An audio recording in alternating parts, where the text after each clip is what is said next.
बिस्मिल्लाहिर्रहमानिर्रहीम, अस्सलाम वालेकुम, welcome back to learn psychology का जो हमारा टॉपिक है वो इस बुक में से है जो मिस रक्षंदा शहनाज और हामिद खलील की है, एन अप्रोच टू साइकोलॉजी जिसका नाम है। ये आपको किसी भी करीबी मार्केट से मिल जाएगी। इसका आज हम चैप्टर 1 इंट्रोडक्शन टू साइकोलॉजी हमने स्टार्ट किया हुआ है, जो उसका टॉपिक नंबर 5 पढ़ेंगे, psychology as a science of behaviour.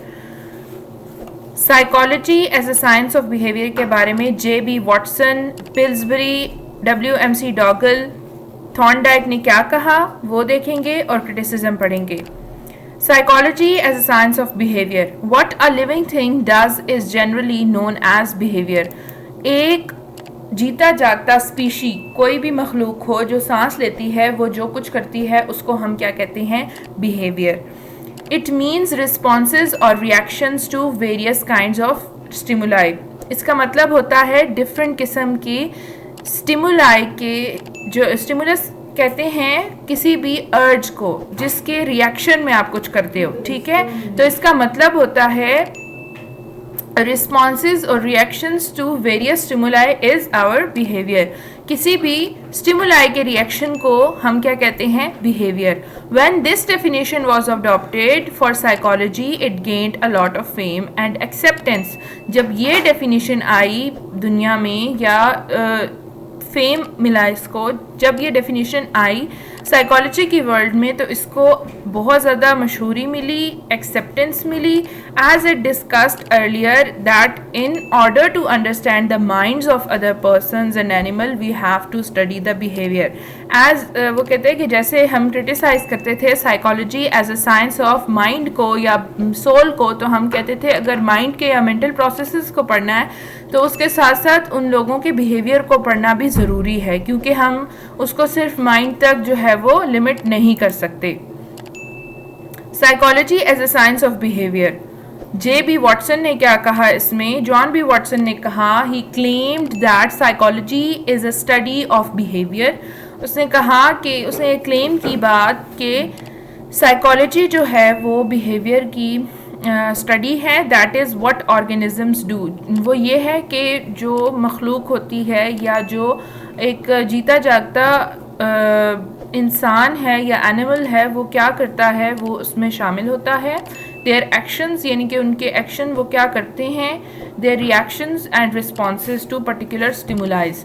The behaviour of organism is observable. वो कहता है कि जो बिहेवियर है और किसी भी ऑर्गेनिज्म का वो ऑब्जर्वेबल है और उसको हम मेजर भी कर सकते हैं, ठीक है, उसको हम माप भी सकते हैं। He not only propagated this concept but also criticize the concepts of like soul, mind and consciousness. उसने ना सिर्फ जो है वो प्रोपोगेट किया इस कॉन्सेप्ट को, बट ऑल्सो उसने क्या कहा कि psychology as a science of soul, mind and consciousness को उसने निगेट किया। उसने कहा कि ये चीज़ जो है वो उसने प्रोपोगेट किया psychology as a science of behaviour को, और निगेट किया psychology as a science of soul, mind and consciousness को, क्योंकि उसने कहा कि ये चीज़ बिहेवियर जो है वो ऑब्जर्वेबल है, वो मेजर किया जा सकता है, जबकि ये चीज़ें नहीं की जा सकती। ही declared that anything what which can not be experiment. उसने ये डिक्लेयर किया कि ऐसी कोई भी चीज़ जिसको हम एक्सपेरिमेंट के अंदर नहीं ला सकते must be thrown out of psychology. उसको हमें साइकोलॉजी से बाहर फेंक देना चाहिए। क्यों फेंक देना चाहिए? क्योंकि साइकोलॉजी को हम जब साइंस का सब्जेक्ट कह देते हैं, सोशल साइंस का या साइंस का हम सब्जेक्ट कह देते हैं, तो उसके अंदर एक्सपेरिमेंट्स करना ज़रूरी हो जाता है, और जिस चीज़ के ऊपर हम एक्सपेरिमेंट नहीं कर सकते तो it should be thrown out of the psychology. That was the saying of mister John B Watson.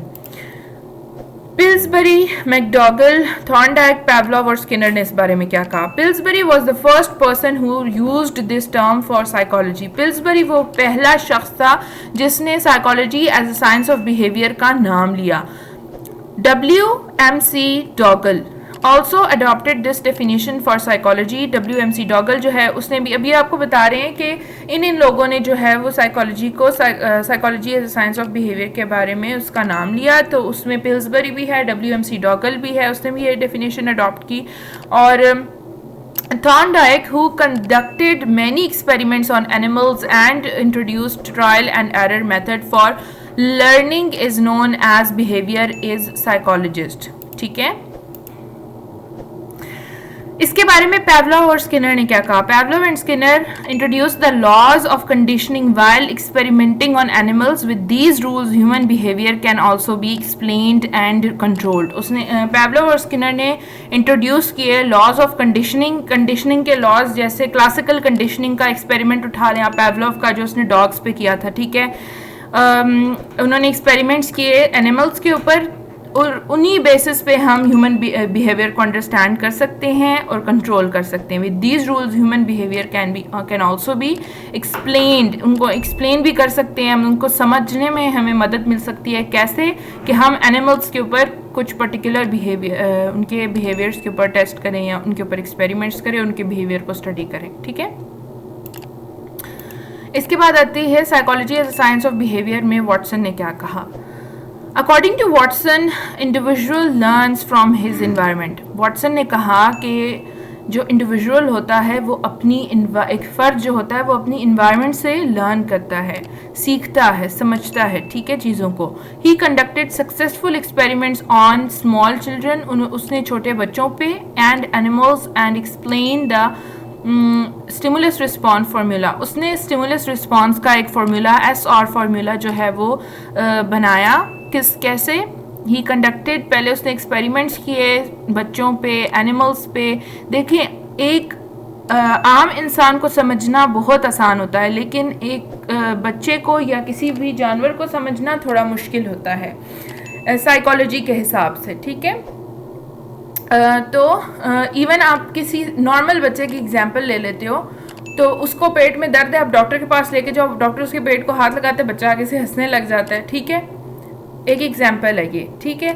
इसी तरह साइकोलॉजिकल एक्सपेरिमेंट तो बहुत ही ज़्यादा मुश्किल हो जाते हैं इफ़ द क्लाइंट और पेशेंट इज़ या रिसर्च पार्टिसिपेंट बच्चे हैं या एनिमल्स हैं। तो जब हम बच्चों और एनिमल्स पे एक्सपेरिमेंट कर लेते हैं, then they are sometimes in some cases they are applicable to normal individuals and elderly human beings or young human beings like आम जो इंसान होते हैं, ठीक है। And explain the stimulus response formula. उसने बहुत सारे एक्सपेरिमेंट्स उन पे कंडक्ट किए, किस पे? बच्चों पे और एनिमल्स पे, और उसने फिर उसके बाद क्या किया?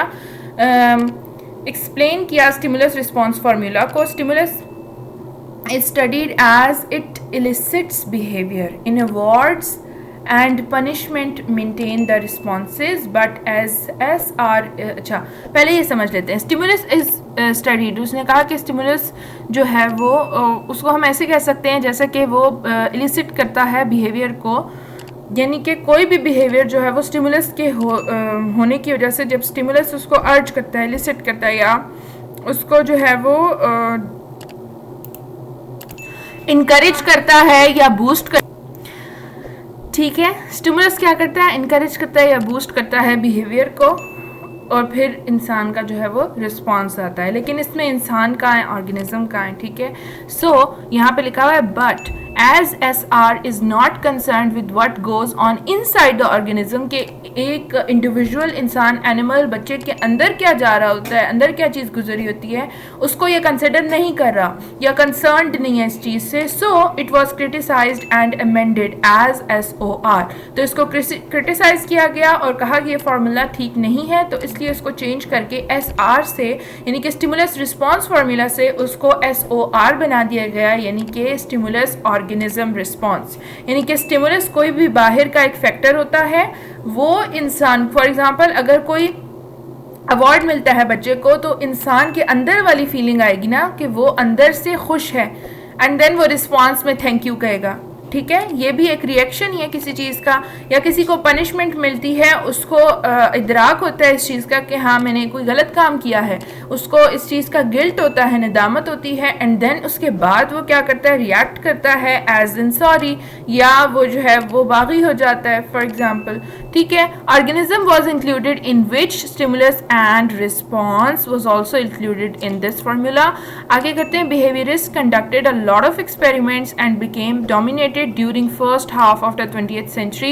Behaviorists as compared to psychology as a science of mind, soul and consciousness, behaviorist का दौर काफ़ी अरसा तक चला और इसने डोमिनेट किया। फर्स्ट हाफ सेंचुरी तक जो है ये चलता रहा इनका दौर, ठीक है। इन्होंने बहुत ज़्यादा एक्सपेरिमेंट्स किए और साइकोलॉजी वो has benefited from this definition, psychology को इस डेफिनेशन से बहुत ज़्यादा फ़ायदा हुआ। ऑल्दो ये डेफिनेशन अभी भी ठीक नहीं है, इसको और इसको भी क्रिटिसाइज़ किया गया, तो वो मैं आगे बताऊंगी। Experimentation on behaviour made the production easy, experimentation जो बिहेवियर पे हुई उसने प्रोडक्शन को आसान कर दिया। But it is not enough to study the behaviour only, लेकिन बिहेवियर को पढ़ने के लिए सिर्फ एक्सपेरिमेंटेशन और बिहेवियर मेड द प्रोडक्शन इसी, उसने प्रोडक्शन को तो आसान कर दिया, लेकिन बिहेवियर को जो है ये डेफिनेशन पूरा नहीं करती। But it is not enough to study the behaviour only to cover the complete area of psychology, this definition need some addition. वो कहता है कि सिर्फ अगर हम कह दें कि psychology as a science of behaviour, तो ये डेफिनेशन जो है वो पूरी नहीं होगी, क्योंकि ये जो हम पढ़ रहे हैं ना, एक टर्म, एक लाइन जो है psychology as a science of behaviour, इसको हम डिफाइन कर देते हैं कि साइकोलॉजी की यही लिमिट है। तो वो कहते हैं कि साइकोलॉजी, इसने बहुत ज़्यादा एक्सपेरिमेंटेशंस, बहुत ज़्यादा कंट्रीब्यूशंस की साइकोलॉजी की फील्ड में, और बहुत ज़्यादा चीज़ों को आसान बनाया साइकोलॉजी के लिए, लेकिन ये पूरा कॉन्सेप्ट को साइकोलॉजी के कवर नहीं करती। तो इसको और एडिशन की ज़रूरत है, इसीलिए इसको, इस डेफिनेशन को भी क्रिटिसाइज़ किया गया बाकी डेफिनेशंस की तरह। तो इस डेफिनेशन को किस तरह से क्रिटिसाइज़ किया, क्या हुआ? Watson stressed on obvious behaviour, he did not realise the importance of mental processes. पहले ही चीज़ उन्होंने डाली कि वॉटसन ने सिर्फ जो है वो ऑब्वियस बिहेवियर पे जोर दिया, उसने मेंटल प्रोसेसेस को बीच में नहीं लाया। Behaviour seems just a mechanical response without mental processes, behaviour जो है वो सिर्फ मैकेनिकल रिस्पॉन्स है विदाउट मेंटल प्रोसेसेस। वो एक इंसान कोई मैकेनिक तो नहीं है ना, या मशीन तो नहीं है, ठीक है। इंसान के अंदर जब एस और फार्मूला को ये अभी क्रिटिसाइज कर रहे हैं इस लाइन में ना, तो ऑर्गेनिज्म जब नहीं होगा, उसका मेंटल प्रोसेसेस को आप नहीं देखेंगे, तो फिर कैसे आप कह सकते हैं कि एस और फार्मूला है, या behaviour seems just a mechanical response without mental process एक सही टर्म बन जाती है। फिर वहाँ पे इन्होंने ठीक तरीके से क्रिटिसाइज किया हुआ है। Watson discarded the concept of conscious, subconscious and unconscious. Watson ने क्या किया कि उसने डिस्कार्ड कर दिया, वॉटसन डिस्कार्डेड, अच्छा यहाँ पे डिस्कार्ड नहीं है, ये सिर्फ डिस्कार्डेड ही है। वॉटसन ने डिस्कार्ड कर दिया the concept of conscious, subconscious and unconscious, उसने इन सारे कॉन्सेप्ट को डिस्कार्ड कर दिया। Humanistic psychologists give a lot of importance to intrinsic motivation. Humanistic psychologist जो अभी आगे हम स्कूल ऑफ थॉट्स पढ़ेंगे, उसमें ह्यूमनिस्टिक भी एक स्कूल ऑफ थॉट है, और उसके कैटेगरी के जितने भी साइकोलॉजिस्ट हैं वो बहुत ज़्यादा इंट्रिंसिक मोटिवेशन को बहुत ज़्यादा इम्पोर्टेंस देते हैं, लेकिन जो बिहेवियरिस्ट होते हैं वो, उनके पास इस चीज़ के लिए, इस टर्म के लिए कोई जगह ही नहीं है उनकी जहन में, ठीक है।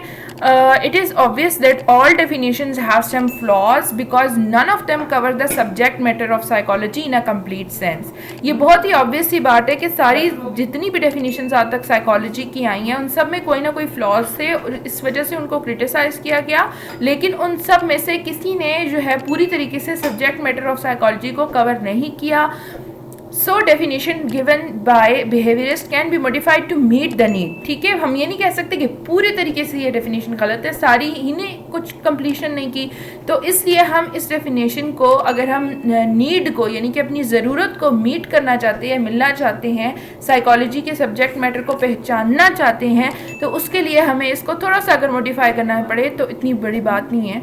If mental processes are included in it, अगर हम इसमें मेंटल प्रोसेसेस भी डाल देते हैं, then our criteria will be met, तो फिर हमारा जो क्राइटेरिया है psychology as science is a scientific study of behaviour and mental processes का, वो कंप्लीट होगा, और आज की हमारी डेफिनेशन बन जाएगी जो है कॉम्प्रिहेंसिव डेफिनेशन ऑफ साइकोलॉजी, जो कि हम इंशाल्लाह नेक्स्ट लेक्चर में डिस्कस करेंगे। वो बहुत ही शॉर्ट सा लेक्चर होगा जिसमें हम कॉम्प्रिहेंसिव डेफिनेशन डिस्कस करेंगे, जिसका लिंक में डिस्क्रिप्शन में लिंक में डाल दूँगी। और जज़ाकल्लाहु खैर, अस्सलाम वालेकुम। आई होप कि आपको समझ आ गई होगी psychology as science of behaviour इस लेक्चर में, एंड फिर मिलते हैं एक ज़बरदस्त और नई वीडियो के साथ। अल्लाह हाफ़िज़, अस्सलाम वालेकुम व रहमतुल्लाहि व बरकातहू।